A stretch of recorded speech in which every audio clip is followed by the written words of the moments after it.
Hello বন্ধুরা, welcome to my channel pencil hill by beauty. আজকের আমাদের টপিক পুরীর জগন্নাথ মন্দির। আসুন পুরীর জগন্নাথ মন্দির সম্বন্ধে কিছু তথ্য জেনে নিই।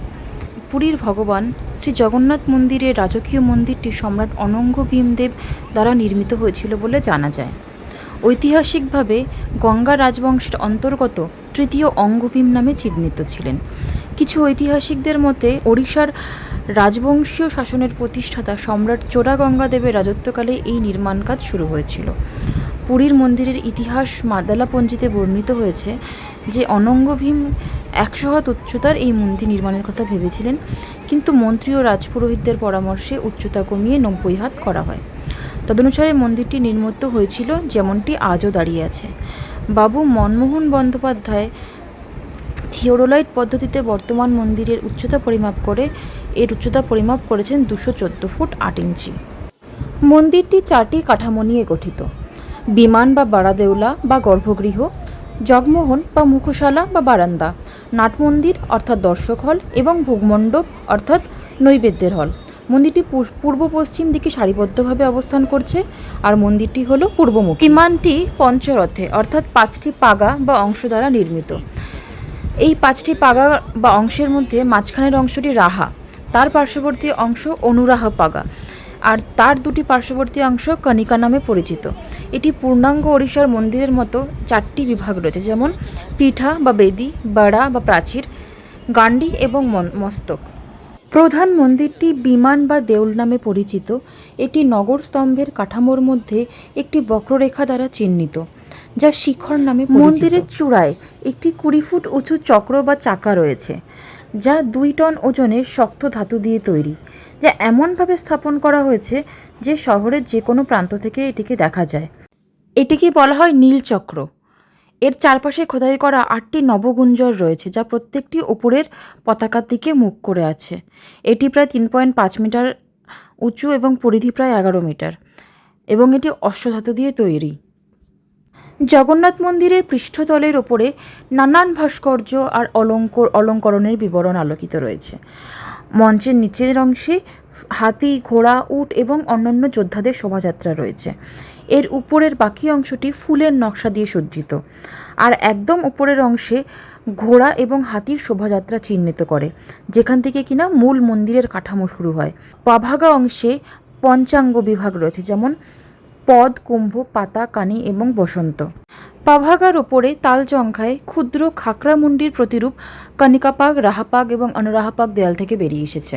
তালজঙ্ঘা অংশের মধ্যে 2টি খাকড়ামুন্ডি মন্দিরের মধ্যবর্তী কোণার স্থানটি গজসিংহ বিশাল মূর্তি দ্বারা দখল করা আছে, যারা অপরসমর পুরুষ বা রাক্ষসকে পদদলিত করছে। মন্দিরের ওপরে জঙ্ঘা অংশটি আবার তালজঙ্ঘার খাকড়ামুন্ডি ঠিক ওপরে কোণার স্থানগুলি সুরসুন্দরীদের পূর্ণ আকারের ভাস্কর্য দ্বারা দখল করা আছে। গান্ডি স্তরে ভূমি আমলার উন্মোচিত অংশ রয়েছে, যা লতা, ফুলের নকশা এবং রাজহাঁস আর প্রাণীর সারি ইত্যাদি দিয়ে সজ্জিত। রাহাপাগ অনুষ্ঠানটি ভিন্ন। এর বিভিন্ন দিকে পার্শ্বদেবতার বৃহৎ কুলুঙ্গি রয়েছে, যেমন দক্ষিণ কুলুঙ্গিতে বরাহ অবতার আছে, উত্তর কুলুঙ্গিতে ত্রিবিকর্মা মূর্তি রয়েছে, আর পশ্চিম কুলুঙ্গিতে বিষ্ণুর নৃসিংহ চিত্রিত রয়েছে। শ্রী জগন্নাথ মন্দিরের আরেকটি গুরুত্বপূর্ণ বৈশিষ্ট্য হলো এই মন্দিরের 4টি দ্বার। তার মধ্যে একটি হলো পশ্চিম দ্বার বা ব্যাঘ্রদ্বার। টাইগার গেট বা পরিচিত ওয়েস্টার্ন গেট হিংস্রতা এবং শক্তির প্রতিনিধিত্ব করে। ক্ষমতা ও রক্ষা কবচের প্রতীক বাঘ অশুভ শক্তির বিরুদ্ধে অভিভাবক হিসাবে এই দ্বারে দাঁড়িয়ে আছেন। এরপরে হলো পূর্বদ্বার বা সিংহদ্বার। এই সিংহদ্বারের বিশেষ বৈশিষ্ট্য হলো বৈশী পাহচ, অর্থাৎ 22টি ধাপ বা সিঁড়ি, যা জীবনের 22টি পাপের প্রতিনিধিত্ব করে। যখন কোনো ব্যক্তি এই 22টি ধাপ অতিক্রম করে মন্দিরে ঢোকে, তখন তিনি সমস্ত পাপ থেকে শুদ্ধ হন। এই অঞ্চলের প্রধান তীর্থস্থানগুলি হল কুর্মা বেধা, প্রবেশদ্বার এবং সুরাস সারাঘর। কাশী বিশ্বনাথ, গণেশ, নৃসিংহ এবং ঘণ্টামুন্ডিয়া ঠাকুরানী এই বৈশী পাহাচ অঞ্চলের ছোট ছোট মন্দির। গ্র্যান্ড রোডের মুখোমুখি মন্দিরের প্রধান এবং সবচেয়ে গুরুত্বপূর্ণ ফটক হল সিংহদ্বার। পূর্ব গেট, যা সিংহদ্বার নামে পরিচিত, এটি হলো মন্দিরের প্রধান প্রবেশদ্বার এবং রাজকীয় ও কর্তৃত্ব ও সাহসের প্রতীক। সিংহ পশুদের রাজা হিসাবে সম্মানিত, ঐশ্বরিক শক্তি এবং সুরক্ষার প্রতিনিধিত্ব করে। এই গেট বিশাল বার্ষিক রথযাত্রার উৎসবের কেন্দ্রবিন্দু হয়ে উঠেছে। যেখানে দেবতাদের জনসাধারণের শোভাযাত্রার জন্য আনা হয়। প্রাথমিক প্রবেশদ্বার হিসাবে এর বিশিষ্টতা এটিকে মন্দিরের উদযাপনের কেন্দ্রবিন্দুতে পরিণত করে।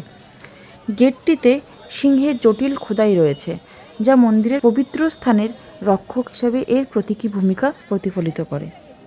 মন্দির পরিক্রমা করার এর পরবর্তী দ্বার আমরা যেখানে যাব সেটা হলো দক্ষিণ দ্বার বা অশ্বদ্বার। তার আগে আপনাদেরকে বলি, আমি বিউটি আমার চ্যানেল পেন্সিল হিল বাই বিউটিতে আজকে জগন্নাথ দেবের মন্দির দর্শন করাচ্ছি। যদি ভিডিওটা ভালো লেগে থাকে তাহলে অবশ্যই একটু লাইক অ্যান্ড সাবস্ক্রাইব করে দিন। জয় জগন্নাথ। এবার আসি পুরীর জগন্নাথ মন্দিরের রথযাত্রার বিষয়। রথযাত্রার কেন্দ্রবিন্দুতে রয়েছে দুর্দান্ত রথ, প্রত্যেকটি নিখুঁতভাবে তৈরি এবং পৃথক দেবদেবীদের প্রতি উৎসর্গীকৃত। ভগবান জগন্নাথের রথ, যা নন্দীঘোষ নামে পরিচিত, এটি উজ্জ্বল রং, জটিল নকশা দিয়ে সজ্জিত এবং প্রায় ৪৫ ফুট উচ্চতার সাথে লম্বা দাঁড়িয়ে আছে। অপরদিকে বলভদ্রের রথ, যাকে তালধ্বজ বলা হয়, এটি ৪৪ ফুট উচ্চতা সহ এবং স্বতন্ত্র সজ্জা সহ স্বমহিমায় পরবর্তী অনুসরণ করে। সুভদ্রার রথ, যা দর্পাদলন নামে পরিচিত, আকারে ছোট হলেও ৪৩ ফুট, সমান চমৎকার এবং তার সৌন্দর্যকে প্রতিফলিত করে। জগন্নাথ রথযাত্রা ভগবান জগন্নাথ, তার ভাই বলভদ্র এবং বোন সুভদ্রার বার্ষিক তীর্থযাত্রার প্রতীক, যা তাদের মায়ের মাসির মন্দির অর্থাৎ গুন্ডিচা মন্দিরে, পুরীর জগন্নাথ মন্দিরে তাদের বাসস্থান থেকে ৩ কিলোমিটার দূরে। পুরীতে শ্রী জগন্নাথের আবির্ভাব কাহিনীও বড়ই অদ্ভুত। গল্পটি প্রাচীন দিনের, যখন মালবের রাজা ইন্দ্রদ্যুম্ন ভগবান বিষ্ণুকে কিছু অজানা কারণে সমন্বিত করার জন্য একটি মহিমান্বিত মন্দির নির্মাণের স্বপ্ন দেখেছিলেন। স্বর্গীয় দর্শনে চালিত হয়ে তিনি পুরীর উপকূলে পবিত্র দারু কাঠ বা ঐশ্বরিক কাঠ প্রবাহিত হওয়ার কথা জানতে পেরেছিলেন এবং তা থেকেই ভগবান শ্রী জগন্নাথ, শ্রী বলভদ্র এবং সুভদ্রার মূর্তি তৈরি করেছিলেন। এই গল্প করতে করতে আমরা পৌঁছে গেলাম সাউদার্ন গেট বা হর্স গেট বা অশ্বদ্বার। অশ্বদ্বার নামে পরিচিত এই দ্বারটি শক্তি এবং জীবনী শক্তির দ্বারকে নির্দেশ করে। হিন্দু পৌরাণিক কাহিনীতে ঘোড়াকে প্রায়ই শক্তি এবং গতির সঙ্গে যুক্ত করা হয়। পূর্ব গেটের তুলনায় গেটটি কম ঘন এবং এটি আধ্যাত্মিক অনুশীলন এবং ভক্তির রূপান্তরকারী দিকগুলির প্রতীক। লোকনাথ, ঈশানেশ্বর, পরশুনাথ, ধবলেশ্বর এবং লক্ষ্মী নরসিংহ এবং তপস্বী হনুমানের মন্দির এখানে উপস্থিত। 4টি দ্বারের মধ্যে 3টি দ্বারের দর্শন করা হয়ে গেছে। এরপরে আমরা যাব শেষ দ্বার হস্তির দ্বারের দিকে। যেতে যেতে আরেকটা গল্পও বলে দিই। আপনারা কি জানেন মহোদধি হলো বঙ্গোপসাগরের প্রাচীন ও হিন্দু নাম? বিশ্ববিখ্যাত পুরী জগন্নাথ মন্দির কিন্তু এই মহোদধিরই উত্তর দিকে অবস্থিত। যাই হোক, অবশেষে আমরা চলে এলাম উত্তর গেট বা এলিফ্যান্ট দ্বার বা হস্তির দ্বার। উত্তর গেট বা এলিফ্যান্ট গেট বা হস্তির দ্বার হলো স্থিতিশীলতার প্রতীক। হাতি হিন্দু সংস্কৃতিতে একটি শ্রদ্ধেয় প্রতীক, জ্ঞান এবং স্থিতিশীলতা এবং সুরক্ষার প্রতিনিধিত্ব করে। এজন্য এই গেটকে শুভ বলে মনে করা হয় এবং প্রায়শই ভক্তদের সমৃদ্ধি ও মঙ্গলের সাথে যুক্ত হয়। আমাদের 4টে দ্বার ঘোরা শেষ হলো। 4টে দ্বার কিন্তু মানব জীবনের 4টি দিককে বহন করেন: ধর্ম, অর্থ, কর্ম আর মোক্ষ।